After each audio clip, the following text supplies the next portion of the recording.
Hey guys, welcome back to the channel, and I just wanted to say thank you for 100 subs. I know it seems like a small milestone, but for a small YouTuber like myself, it's something cool, it's something to look forward to, and hopefully I can grow it from here. So without further ado, let's jump right into my setup. I want to show you all the ins and outs, every single component, like even the cable extensions I'm going to go over. Because a lot of people ask and want to know what's going on, so I said, hey, you know what, as a 100 sub special, let's do it. So first up, let's talk about the CPU. I'm running a Ryzen 7 5700X3D that I paid 276 Canadian dollars for, and I bought this one from eBay.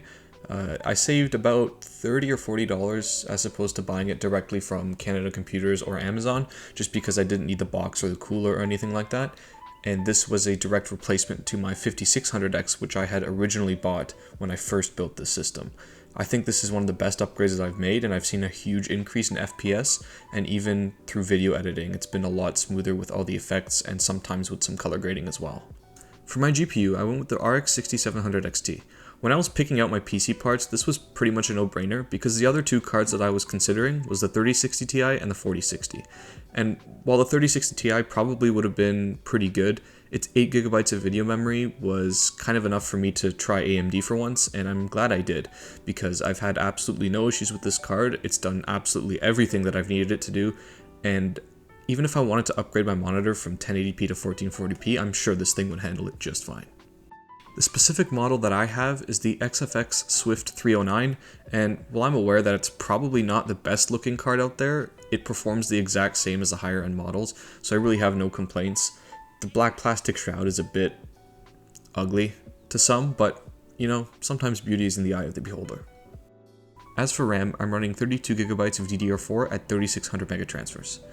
Now, for some it might be weird that I'm running all 4 slots, but the reason is when I first built it, I only put in 2, figuring in that I would toss 2 more in later. The price was 134 Canadian. I know this seems a little bit steep, but keep in mind this is with our 13% tax already factored in, so realistically speaking it was closer to about 110. For my motherboard, I didn't buy anything too fancy, I just needed something with integrated Wi-Fi, as where I'm staying I don't have access to Ethernet.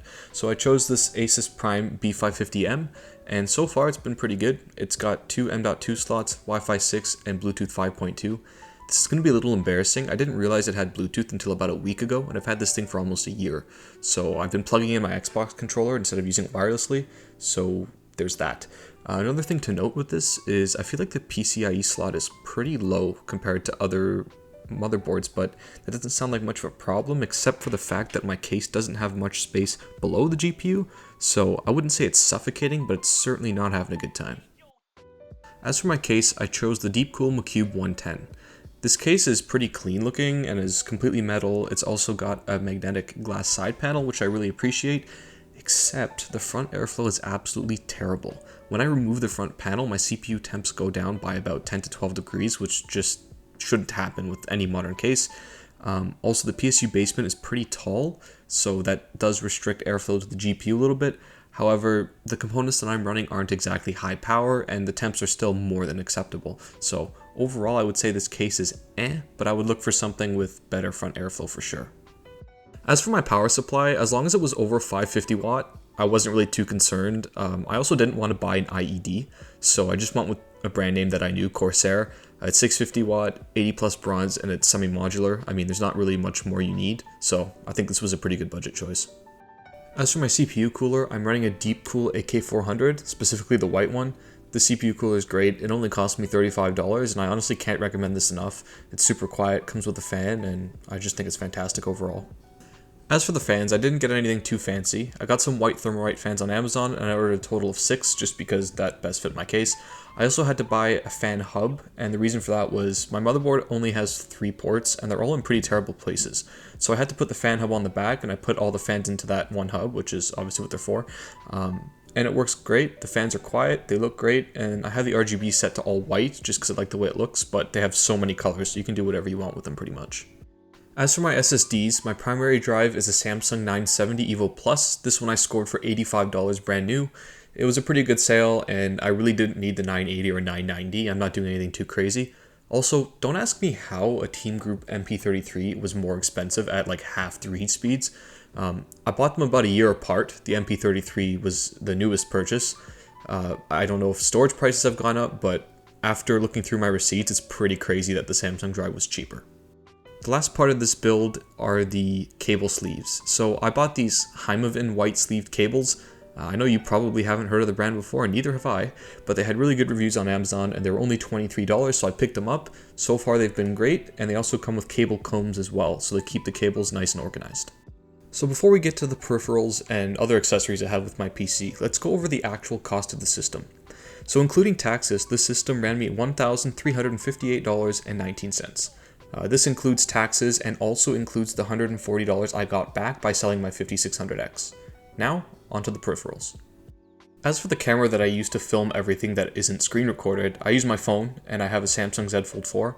Now, yes, I know that this is worth almost twice what my PC is worth. Sue me, I'm not giving it up. As for my monitor, I'm using a 27-inch 1080p 144Hz from LG. It has G-Sync, but weirdly enough, it doesn't have or support FreeSync whatsoever, which was a bit of an oversight on my part, because when I bought my AMD card, I just thought, yeah, it probably has FreeSync. No, it doesn't. So, it's a bit of a downside, but it's really not that big of a deal.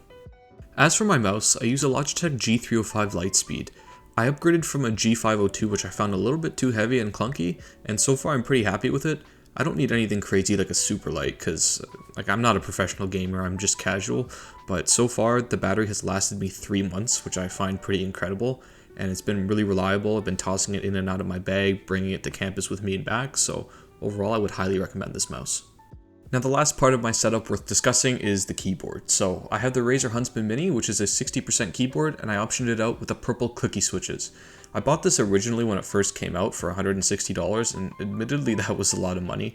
It's since come down in price, and I've seen it for about 75 Canadian around here, so it's a little unfortunate, but it's been working well and it's been great, and I think it looks awesome too. So overall, I really like the keyboard. As always, thank you very much for watching the video. Thank you guys again for 100 subs. It's pretty cool to see the number go up. Let's hope it continues to go up, and if it does, I'll continue to make content like this. So let me know what you'll like to see next, whether that's a graphics card review or an AM4 CPU specifically, because I don't want to buy a new motherboard. But thanks for watching.